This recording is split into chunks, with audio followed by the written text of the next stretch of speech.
Income tax return file ചെയ്യാനുള്ള സമയം അവസാനിക്കാനിരിക്കെ ജാഗ്രത വേണമെന്ന് മുന്നറിയിപ്പ്. 5 വർഷത്തിനകം വരാവുന്ന ഏത് ചോദ്യങ്ങൾക്കും മറുപടി നൽകാനാകും വിധമുള്ള രേഖകളെല്ലാം സ്ഥാപനങ്ങൾ സൂക്ഷിക്കണം. താൽക്കാലിക കണക്കുകൾ വെച്ച് ഓഡിറ്റ് റിപ്പോർട്ട് സമർപ്പിച്ച പലർക്കും നേരത്തെ പിഴ ലഭിച്ചതായും ഈ രംഗത്തുള്ളവർ മുന്നറിയിപ്പ് നൽകുന്നു. 2025 സാമ്പത്തിക വർഷത്തിലെ ഇൻകം ടാക്സ് റിട്ടേൺ അല്ലെങ്കിൽ സക്കാത്ത് റിട്ടേൺ സമർപ്പിക്കാനുള്ള സമയമാവുകയാണ്. റിട്ടേൺ ഫയൽ ചെയ്യേണ്ട അവസാന ദിവസം 2026 ഏപ്രിൽ 30 അവസാനിക്കും.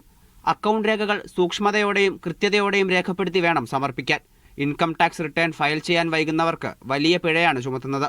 കഴിഞ്ഞ വർഷം വൈകി ഫയൽ ചെയ്തവർക്കുള്ള പെനാൽറ്റി പലർക്കും വന്നിരുന്നെങ്കിലും ഇളവ് നൽകിയിരുന്നു. 5 വർഷത്തിനകം ഫയൽ ചെയ്ത അക്കൗണ്ട്സിനെക്കുറിച്ചുള്ള ഏതു വിശദീകരണവും authority ചോദിച്ചേക്കും.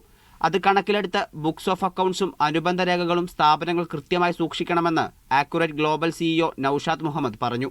Financial year 2025 income tax return file ചെയ്യേണ്ട അവസാന ദിവസം 30 ഏപ്രിൽ 2026 ആണല്ലോ.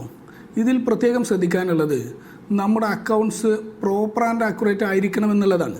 5 വർഷത്തിനിടെ എപ്പോൾ വേണമെങ്കിലും വരാവുന്ന ഇൻകം ടാക്സ് നോട്ടീസുകൾക്ക് റിപ്ലൈ കൊടുക്കാൻ പാകത്തിൽ നമ്മുടെ അക്കൗണ്ട്സിൻ്റെ ബാക്കപ്പ് അല്ലെങ്കിൽ മിനിമം ആയിരക്കണക്കിന് പേജുകൾ വരുന്ന നമ്മുടെ ബുക്സ് ഓഫ് അക്കൗണ്ട്സിൻ്റെ ഒരു സോഫ്റ്റ് കോപ്പിയെങ്കിലും നമ്മുടെ കയ്യിൽ ഉണ്ടായിരിക്കണം. ഓഡിറ്റ് പൂർത്തിയായ ശേഷം റിപ്പോർട്ടിൽ ഓഡിറ്ററുടെ റിമാർക്സ് പരിശോധിക്കണം. മതിയായ രേഖകളില്ലാതെയാണ് കണക്കുകൾ സമർപ്പിച്ചതെങ്കിൽ അതിൽ അക്കാര്യം രേഖപ്പെടുത്തും. ഇത് പിഴയ്ക്ക് കാരണമാകാറുണ്ട്.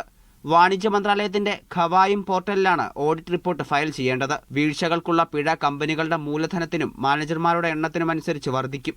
നമുക്ക് കിട്ടുന്നത് ഡിസ്ക്ലൈമർ ഓഡിറ്റ് റിപ്പോർട്ട് ആണെങ്കിൽ അതിൻ്റെ ആദ്യ പാരഗ്രാഫുകളിൽ തന്നെ ഇതുമായി ബന്ധപ്പെട്ട നമ്മളെ ബുക്സ് ഓഫ് അക്കൗണ്ട്സുമായി ബന്ധപ്പെട്ട രേഖകളോ ഡോക്യുമെൻറ്റുകളോ ഒന്നും എനിക്ക് കിട്ടിയിട്ടില്ല എന്ന് ഓഡിറ്റർ പ്രത്യേകം എഴുതുന്നുണ്ട്. ഇത് ഈയിടെയായി ഇൻകം ടാക്സിൽ നിന്ന് നോട്ടീസുകൾ ലഭിച്ച പല ആളുകൾക്കും ഡിസ്ക്ലൈമർ ഓഡിറ്റ് റിപ്പോർട്ട് ഉണ്ടാക്കി ഫയൽ ചെയ്തവരാണ് എന്ന് നമുക്ക് കാണാൻ കഴിയും. അതുകൊണ്ട് തന്നെ നമ്മുടെ ഓഡിറ്റിലെ വിശദാംശങ്ങൾ ശ്രദ്ധിക്കുന്നത് ഭാവിയിൽ ഗുരുതരമായ ടാക്സ് ഇഷ്യൂസുകൾ ഒഴിവാക്കാൻ നമ്മെ സഹായിക്കും. രേഖകൾ ഹാജരാക്കാൻ ആവശ്യപ്പെട്ട് ഇൻകം ടാക്സ് അതോറിറ്റി നോട്ടീസ് ലഭിക്കുന്നവരിൽ അധികവും സമാന രീതിയിൽ സമർപ്പിച്ചവരാണ്. ഓഡിറ്റ് റിപ്പോർട്ടിന്റെ വിശദാംശങ്ങളിൽ സൂക്ഷ്മത വേണമെന്നും ആക്യുറേറ്റ് ഗ്ലോബൽ ഓർമ്മിപ്പിച്ചു. Media 1 Riyadh.